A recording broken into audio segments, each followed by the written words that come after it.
Yuk kita lanjutkan ke pembahasan kita dari dinamika rotasi lanjut ke pembagian yang terakhir ya. Jadi kita akan bahas vektor dalam gerak rotasi. Jadi selama ini kan kita selalu pakainya skalar terus ya, karena pakai variabel sudut dan sebagainya. Kita akan memperkenalkan bahwa ada beberapa besaran yang selama ini tuh ternyata dia adalah vektor. Yang pertama adalah kecepatan sudut, omega. Jadi kecepatan sudut itu sebenarnya bisa dinyatakan sebagai bentuk vektor. Jadi kita tahu kecepatan sudut dan kecepatan linear itu punya hubungan seperti ini ya. V sama dengan omega kali R. Ini kecepatan linear, dan kita tahu kecepatan itu vektor. Jadi harusnya di sini ada yang vektor juga nih. Dan dua-duanya adalah vektor ternyata. Jadi dalam bentuk vektornya, rumus ini dinyatakan sebagai yang berikut. V sama dengan omega cross R. Jadi di sini muncul cross product. Dan kita akan banyak menggunakan cross product dalam gerak rotasi. Terus kemana arahnya? Kan omega vektor, terus berarti punya arah dong ya. Seperti ini arahnya. Nah, jadi misalnya ini kita punya partikel, dia lagi bergerak melingkar, seperti ini.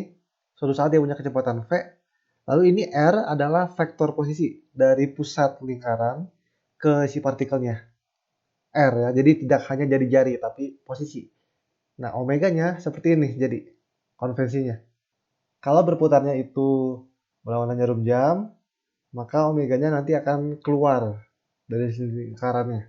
Sedangkan kalau V-nya nanti muternya balik nih, ke sini nih misalnya muternya, maka omeganya akan ke bawah. Kayak gitu tuh ya. Dan kalian bisa cek nanti bener nggak hubungan cos ini jadinya V. Jadi kalau yang vektor R itu selalu dari pusat ke si partikel ya. Jadi kayak gini. Ya, vektornya kayak gini nih. Nah, ini kalian bisa cek pakai aturan tangan kanan gitu misalnya. Kalau omeganya ke atas sini, R-nya ke sana, pasti V-nya ke sana. Gitu ya. Jadi ini untuk kecepatan sudut nih. Kemudian kita juga punya torsi ya. Torsi secara umum itu bukan R kali F, tapi R cross F. Nih, jadi torsi itu adalah sebenarnya faktor posisi di-crosskan dengan gaya yang bekerja. Dan ilustrasinya akan seperti ini. Jadi misalnya pada suatu saat ada partikel di sini punya posisi R terhadap titik asal, jadi kenai gaya F, gaya luar F, maka kita katakan torsi oleh gaya F pada partikel terhadap si acuan yang ada di titik asal ini adalah tau. Jadi torsi nggak cuma berlaku pada benda yang kontinu, pada batang, pada pelat gitu ya. Nggak, tapi ternyata partikel juga punya torsi. Asalkan kita spesifikasiin di manakah acuannya. Gitu ya, itu penting banget. Acuan itu sangat penting. Beda acuan, beda hasil. Lalu sama kayak torsi yang mirip-mirip itu adalah momentum sudut secara umum. Jadi secara umum momentum sudut itu ini M R cross V. Jadi bukan hanya M kali R kali V, tapi M R cross V. Kecepatannya di cross dengan posisinya.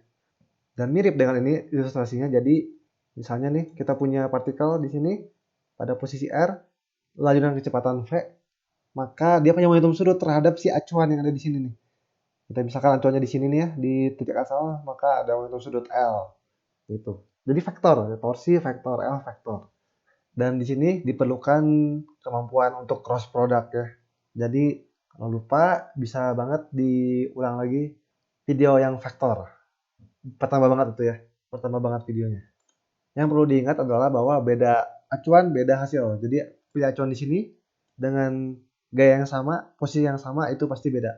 Pilih acuan di sini dengan file yang sama pasti beda hasilnya. Oke, sebagai contoh soal ya kita lihat sebuah partikel bermasa 2 kilo dalam ruangan 3D punya fungsi posisi, jadi gerakannya diatur dalam posisi seperti ini. TKT kuadrat I min 2TK. Pada saat T-nya 2 second, partikel dikasih gaya luar F seperti ini ya. Lalu semua satuan nyatakan dalam SI ya. Tentukan momentum sudut partikel dan torsi oleh gaya F saat T sama dengan 2 second. Kalau dipilih titik acuannya di sini. Nah, ini harus hati-hati. Acuan kita bukan di 000. Acuan kita di 120. Ini penting banget untuk diingat. Oke, jadi kita mau ngitung momentum sudut dan torsi kan ya. Dan itu semua bisa dicapai lewat rumus-rumus yang udah ada. Momentum sudut kita pakai rumus ini, MR cross V. Ya kan, M-nya kan udah ada tuh 2 kilo. Tinggal cari R sama V. R-nya pun ada kan yang di sini nih. Kalau V tinggal turunin dari R, terus nanti torsinya dicari R cross F. F-nya juga udah ada, dikasih tahu. Nah, tapi tidak semudah itu. Karena acuan kita bukan R. Jadi gini. Oke, ini hanya sebagai ilustrasi aja ya. Sebagai penggambaran untuk memudahkan pengertian. Jadi, misalnya gerakan kita tuh 2 dimensi aja. Sebagai contoh aja jadi. Misalnya partikelnya gerak dalam lintasan yang warna hijau ini. Ya, suatu saat posisi dia di R. Kemudian dia punya kecepatan V. Nah, acuan kita bukan yang ini. Bukan titik asal. Tapi acuan kita di sini nih misalnya. Dan acuan kita ini posisinya di RA. Jadi hati-hati ada 2 posisi ya. Posisi si partikel dan posisi si acuan. Nah, yang dimaksudkan dengan R di sini ya, R cos F, R cos V, itu dari acuan ke si partikel. Jadi dari acuan ke si partikel, berarti ini dong, dari si titik hitam ke si oranye ini. Dan itu misalnya kita kasih nama lain, misalnya R aksen. Maka nanti R yang di sini nih, dan R yang di sini itu berubah bukan R tapi R aksen. Intinya adalah harus dari acuan ke si partikelnya itu. Dan bisa dilihat di sini berlaku persamaan berikut. Karena ini ngikutin penjumlahan vektor aja. Vektor kalau dijumlahkan kan berarti kan gini ya, dari pangkal ke ujungnya, ketemu pangkal ke ujungnya, nanti tarik dari sini ke sini. Dan itu memenuhi aturan berikut nih. Jadi R itu sama dengan RA plus R aksen. Jadi kita udah tahu R, kita tahu RA, bisa cari R aksen, tinggal dikurangin aja. Oke, jadi nanti gini idenya ya. Kita kan mau ngitung ini nih ya, L dan tau. Kita perlu R kan ya. Berarti nanti diubah nih ya, bukan R tapi R aksen. Karena diukurnya dari acuan yang berbeda, bukan titik asal. Berarti harus cari dulu R aksennya. Pakai rumus ini. Nah, kita perlu apa? Berarti kita perlu R sama perlu RA. R acuan udah ada nih. Ini 120 bisa diubah ke vektor nanti. Lalu R cari ketika apa?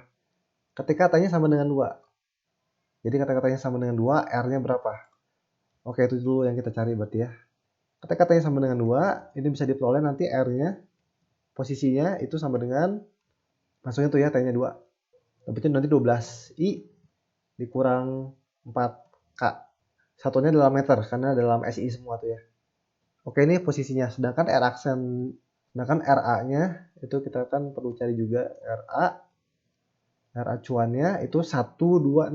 Ubah ke vektor berarti 1 itu punya I, 2 itu punya J, 0 itu punya K. Ya udah gini kan berarti. Berarti R aksennya tinggal R min RA. Dikurang aja kan ya. Nanti kita akan peroleh seperti ini. Setelah dikurangkan dapatnya kayak gini. 11I min 2J min 4K. Ini R aksennya. Dan ini yang kita gunakan untuk menghitung cross product berikut. Oke, sekarang kita menghitung momentum sudut ya. Kita perlu kecepatan, perlu V. Gimana caranya tuh? Turunin aja dari posisi, turunkan. Jadilah kecepatan nanti. Jadi V sama dengan dr dt, turunkan, itu nanti jadinya 6T. I kurang 2K. Oke, dan kalau T-nya 2 second, kita masukkan lagi kan ya. T-nya 2, jadinya nanti V sama dengan 12I min 2K. Dan satunya dalam SI nanti jadinya meter per second. Oke, jadi kita udah punya nih ya, semuanya nih ya. M ada, R aksen ada, V ada. Tinggal lakukan cross product. Nah, cross productnya ini harus rajin ya ngitungnya. Jadi L sama dengan M R aksen cross V. Ini sama dengan kalau dilihat, M-nya kan 2 kilo, 2 dikali R aksen cross V. Kalau digunakan cara matriks, berarti gini. Ini I, ini J, ini K. Kemudian R cross V, R-nya dulu ya, R aksennya dulu, berarti 11, min 2, min 4. Lalu ini 12, 0, min 2. Ini kan ya. Oke, ini kalau dihitung berarti gini nih. Pertama-tama, bebas pakai cara apa aja ya. Karena ada banyak cara menghitung cross product. Misalnya mau pakai cara ini nih, determinan. Berarti pertama-tama pilih I, terus hitung. Tutup I ke bawah sama I ke kanan, sisa matriks yang ini nih. Terus itu determinannya. Nanti dapatnya 4. Kemudian abis I min J. Selalu begitu ya. Berarti sekarang J ke bawah sama J ke kiri kanan ditutup. Sisa matriks yang 11 min 4, 12 min 2. Cari determinannya, nanti dapatnya 26. Terus yang K ya, kalau udah yang K Ini pun sama, K ke bawah sama K ke kiri tutup, sisa 11 min 2, 12 0.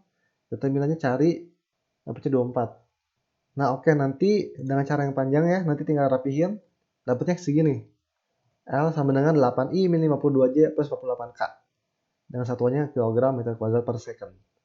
Ini nih ya. Jadi cukup modalnya bisa cross product aja, pasti berhasil. Sama nanti yang torsi juga ya. Ini lebih gampang karena udah ada F-nya. F-nya ini, R-aksennya udah ada juga. Jadi lakukan cara yang sama untuk torsi di cross product R cos F. Ini R-aksennya 11 min 2 min 4. F-nya ini min 1, 1, 2. Berarti di-crosskan gunakan cara yang sama nanti dapat seperti ini. Ya, jadi nanti kita akan peroleh hasil akhirnya seperti ini. Jadi torsi kita itu akan seperti ini ya. Baik L dan tau sama-sama vektor. Hasil dari cross product. Seperti itu. Oke, kalau begitu sekian untuk pembahasan materi kali ini. Semoga ini membantu kalian sangat banyak dalam pemahaman gerak rotasi. Jangan lupa like and subscribe supaya makin banyak video-video materi seperti ini. Sampai jumpa di topik yang berikutnya. Terima kasih.